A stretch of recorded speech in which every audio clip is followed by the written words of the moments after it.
सभी भाई बहनों को जय मसीह की। आज का पवित्र वचन है यशायाह 44 का। प्रभु यहोवा ही एकमात्र परमेश्वर है। तो इस वीडियो को पूरा ध्यान से ज़रूर सुनना।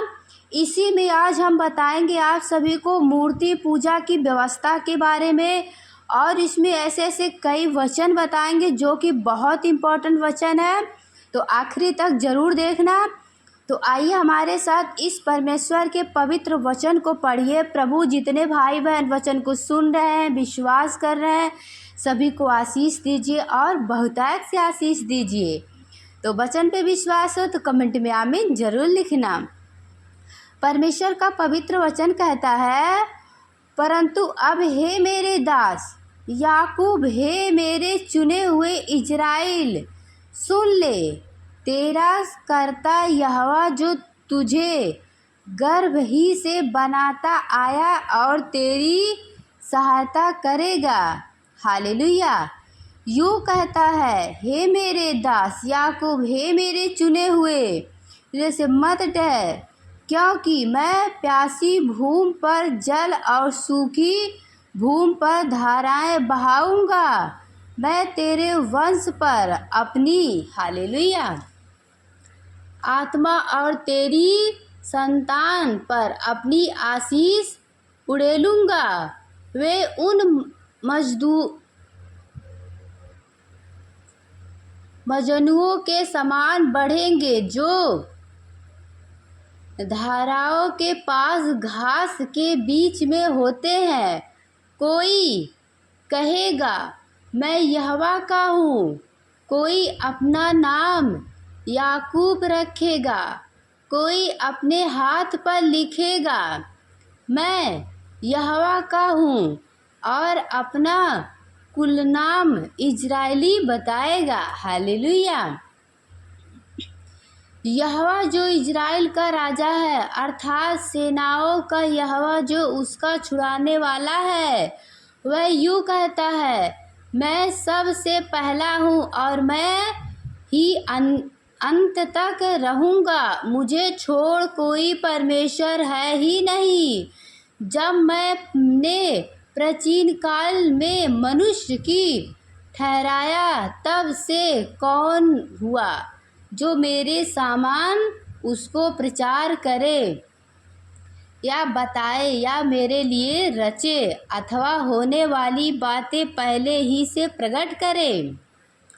मत डरो और ना भयभीत हो, क्योंकि मैंने प्राचीन काल ही से यह बातें तुम्हें नहीं सुनाई और तुम पर प्रकट नहीं की। तुम मेरे साक्षी हो। क्या मुझे छोड़ कोई और परमेश्वर है नहीं? मुझे छोड़ कोई चट्टान नहीं। मैं किसी और को नहीं जानता। यस, आमीन, हालेलुया। तो सभी को परमेश्वर आशीष दे। तो आगे आइए हम आगे वचन जानते हैं। मूर्ति पूजा की व्यर्थता, इसके बारे में वचन है जो कि बहुत इम्पोर्टेंट वचन है। तो आप लोग ध्यान से समझना और विश्वास करना। हालेलुया। आगे प्रभु का वचन कहता है, जो मूर्ति खोदकर बनाते हैं, प्रभु उन लोगों के लिए वचन कहता है कि जो मूर्ति खोदकर बनाते हैं वे सब के सब व्यर्थ हैं, और जिन वस्तुओं को वे अंदर ढूंढते उनसे कुछ लाभ ना होगा। उनके साक्षी ना तो आप कुछ देखते और ना कुछ जानते हैं, इसीलिए उनको लज्जित होना पड़ेगा। किसने देवता या निष्फल मूर्ति ढाली है? देख, उनके सब सगियों को तो लज्जित होना पड़ेगा।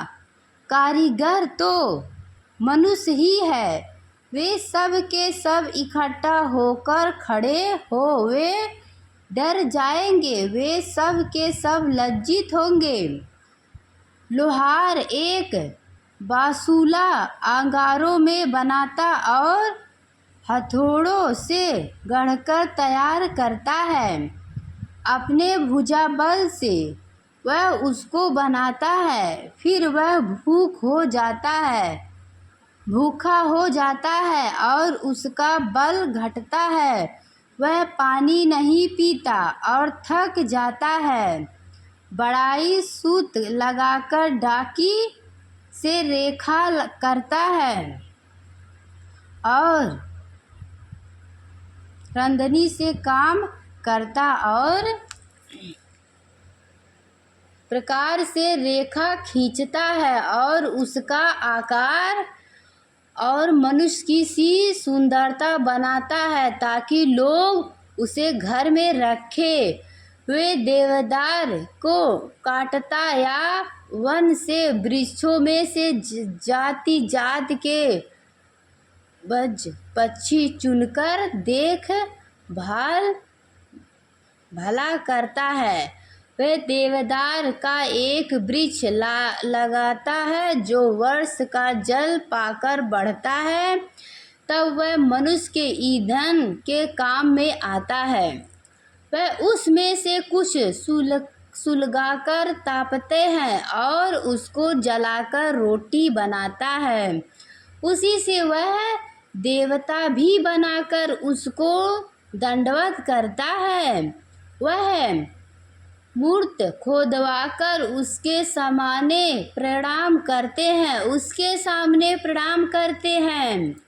उसका एक भाग तो वह आग में जलाता और दूसरे भाग में से मांस पकड़कर खाता है। वह मांस पकाकर खाता है।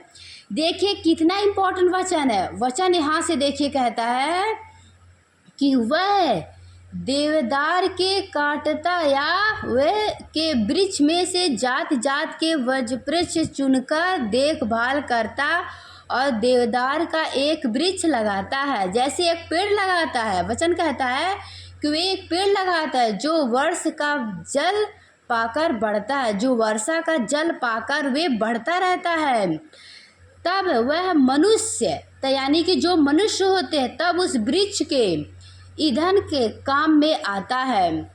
वह उसमें से कुछ सुलगाकर तापते हैं। जैसे हम लोग ठंडी मौसम में आग को जलाकर उस लकड़ी से सेकते हैं, उसी प्रकार वचन कहता है वह उसमें से कुछ सुलगाकर तापता है। वह उसको जलाकर रोटी बनाता है। जो कुछ महिलाएं अभी भी चूल्हे पे खाना बनाती हैं तो उसी वचन कहता उसी लकड़ी से वे जलाकर रोटी बनाते हैं। आगे वचन कहता है कि उसी से वह देवता भी बनाते हैं। उसी लकड़ी से जो है देवदार, उसी से देवता भी बनाकर उसको दंडवत करते हैं।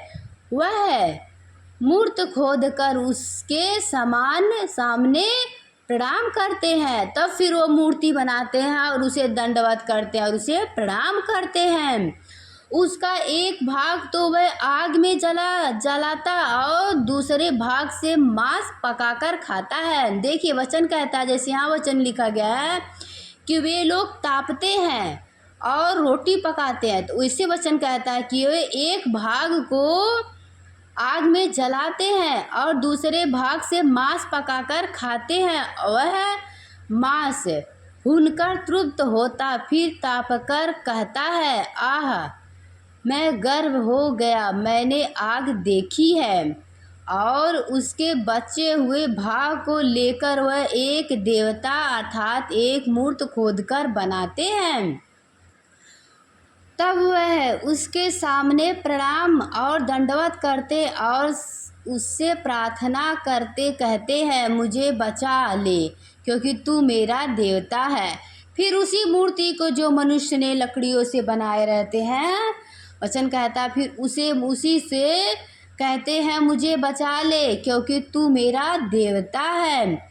वे कुछ नहीं जानते ना कुछ समझ रखते हैं क्या, क्योंकि उनकी आंखें ऐसी बंद की गई है कि वे देख नहीं सकते और उनकी मूर्ति ऐसी कि वे बुझ नहीं सकते।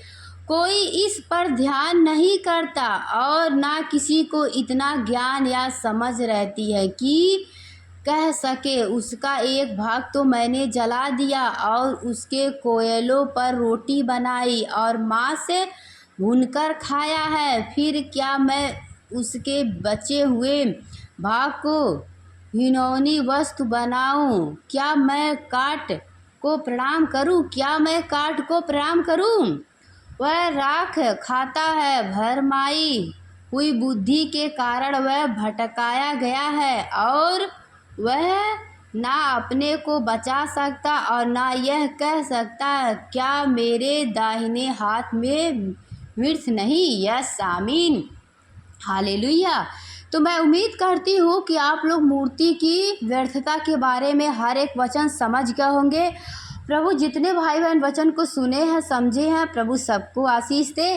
केवल एकमात्र सच्चा परमेश्वर है, सेनाओं का यहोवा परमेश्वर, जो मैं अभी आप लोग को बताए हूँ। इसलिए पवित्रताई से जीवन बिताइए जैसे वचन में लिखा गया है। प्रभु सभी को आशीष दे और बहुतायत से आशीष दे।